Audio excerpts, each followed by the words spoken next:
Hola, soy Claudia Silva y hoy estamos en nuestro segundo capítulo de Ingeniería de Materiales en la Escultura Contemporánea. Hoy vamos a hablar un poco de los metales. Pero bueno, ¿qué son los metales? Los metales son elementos químicos que generalmente tienen buena conductividad eléctrica, buena conductividad térmica, son dúctiles y maleables, generalmente tienen alta densidad y están en estado sólido a temperatura ambiente, con excepción del galio y del mercurio. Tienen muchas maneras de clasificarse. Una de ellos pueden ser por su reacción química con el oxígeno, y entonces ahí tendremos la primera clasificación, que son los metales nobles y los metales que no son nobles. Dentro de los metales nobles tenemos el oro, la plata, el iridio, el platino, y dentro de los otros metales pues están los que reaccionan con el oxígeno, como el aluminio, el hierro, el plomo. Los metales también se pueden clasificar, digamos, de una manera más industrial en metales ferrosos y no ferrosos. Dentro de los metales ferrosos tenemos todo lo que conocemos como aceros, que ahí están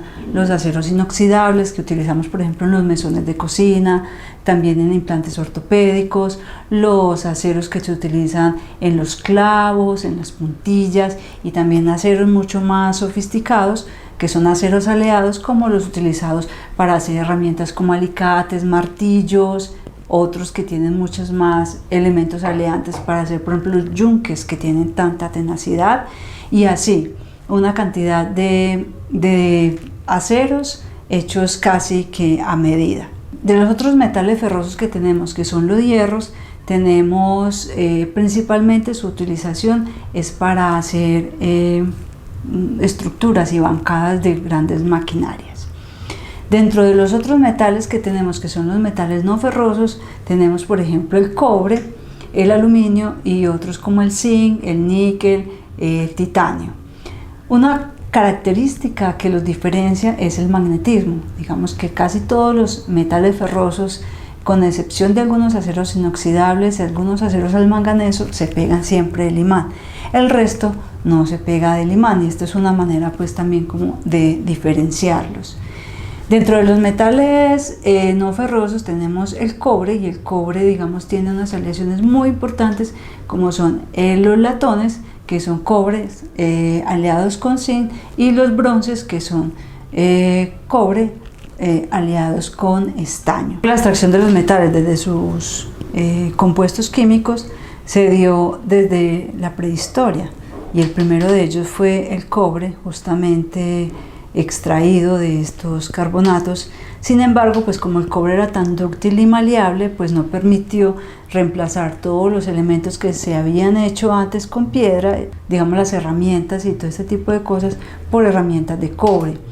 Entonces fue necesario esperar un tiempo para que se encontrara una aleación que sí tuviera esta resistencia.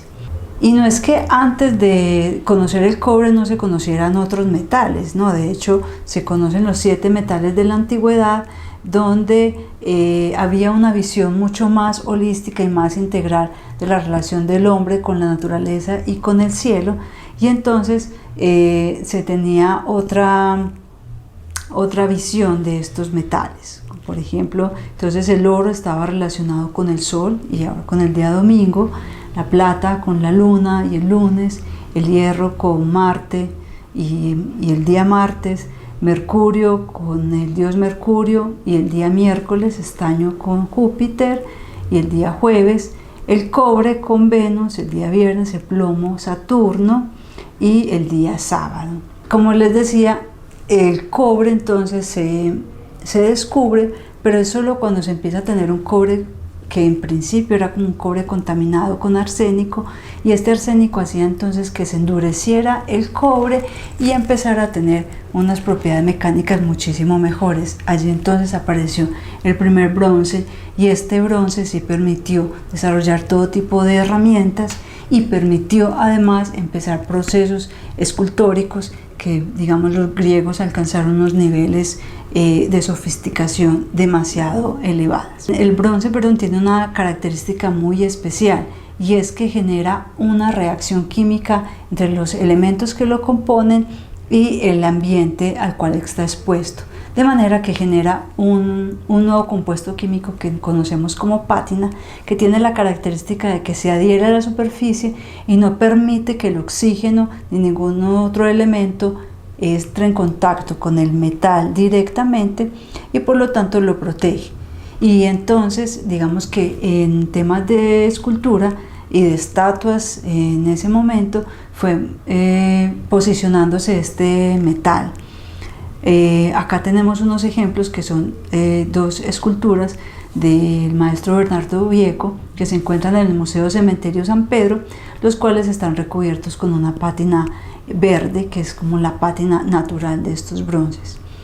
Como les decía, esta pátina los protege a no ser de que en el ambiente haya contaminaciones con cloro, donde ahí sí entonces la pátina que produce empieza a atacar la superficie del metal y empieza a disolverlo. Dentro de los procesos que se han desarrollado para fundir el bronce y sobre todo las esculturas, hay un proceso muy importante que es el proceso de fundición a la cera perdida, el cual aprovechamos para hacer esta obra que se llama Antioquia de Chicharrón, donde se partió de un chicharrón, digamos, natural, al cual se le hizo un molde en silicona y posteriormente sacó una copia en cera. Luego, ¿qué se hace?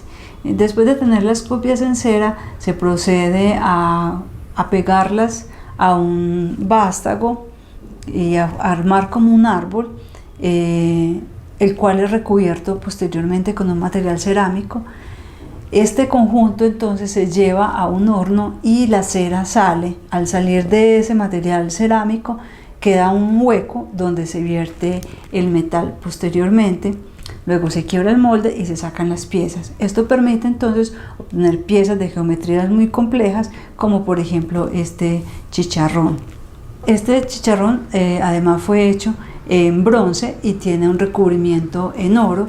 Y entonces aquí tenemos otro campo de trabajo de los metales, que es todo el tema de los recubrimientos, que han sido muy desarrollados en el tema de la joyería. Después de la edad de bronce, entonces se siguió experimentando y trabajando con minerales hasta que se logró establecer muy bien los procesos de siderurgia, es decir, los procesos de extracción del hierro. Y el hierro, digamos que la manera de obtenerlo o de obtener piezas con él es a través de los procesos de fundición.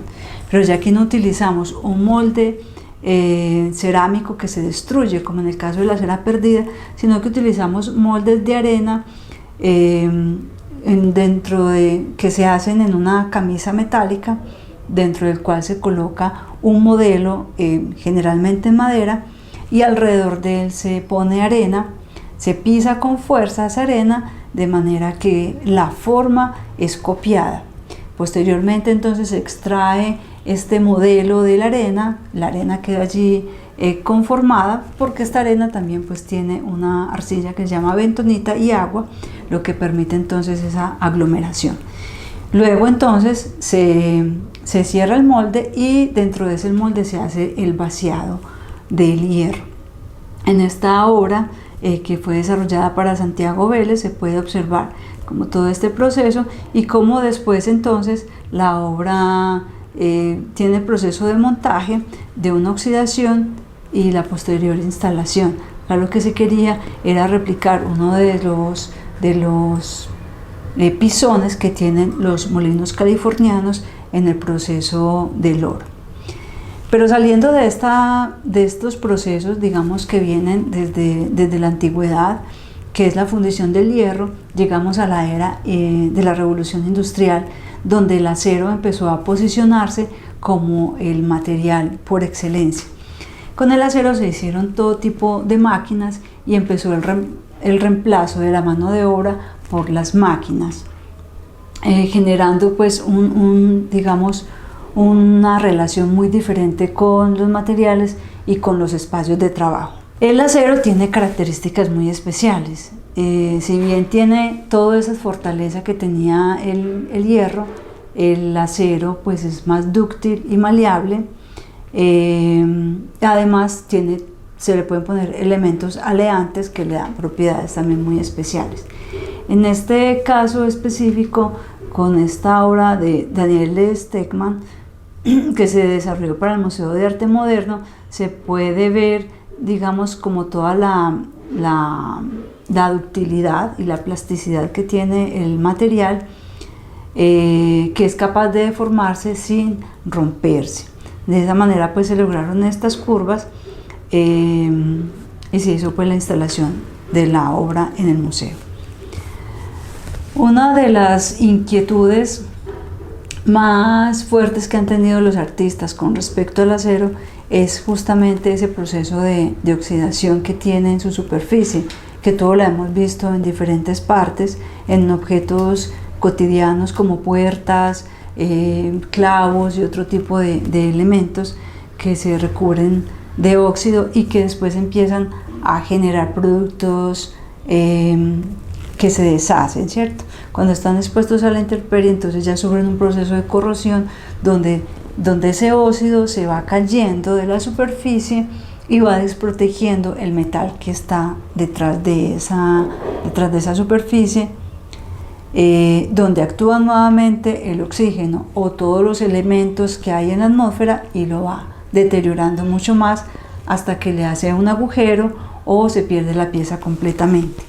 En estos procesos de oxidación se hizo una investigación muy interesante con el artista Harold Ortiz Sandoval, donde se llegó a producir diferentes tonalidades de estos óxidos a partir de diferentes ataques químicos, trabajando con diferentes temperaturas y concentraciones de ellas.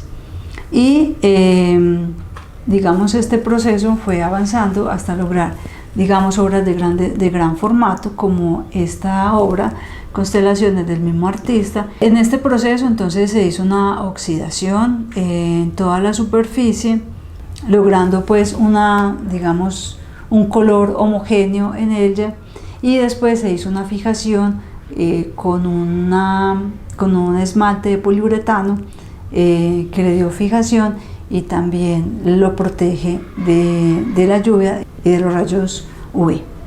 Bueno, y así hemos llegado al final de nuestro segundo capítulo de materiales metálicos. Espero que les haya gustado.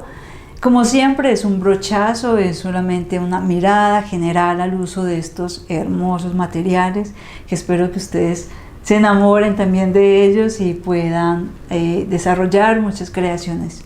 Igualmente, como en el capítulo 1, quiero dejar algunas preguntas un poco similares, y es eso: busquemos qué materiales metálicos tenemos en la casa, dónde están esos metales escondidos, vamos a buscarlos, a indagar por ellos, a mirar si tienes algunos metales representativos, por ejemplo tus joyas o otros tipos de elementos, herramientas por ejemplo, qué deterioros presentan o si las tienes en perfecto estado.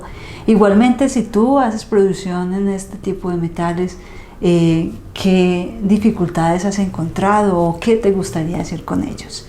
Bueno, me despido de ustedes, no sin antes agradecer a Casa Hoffman por esta invitación, también al programa Escultura Local, a la Alcaldía Local de Chapinero y a la Alcaldía Mayor de Bogotá. Bueno, nos vemos pronto.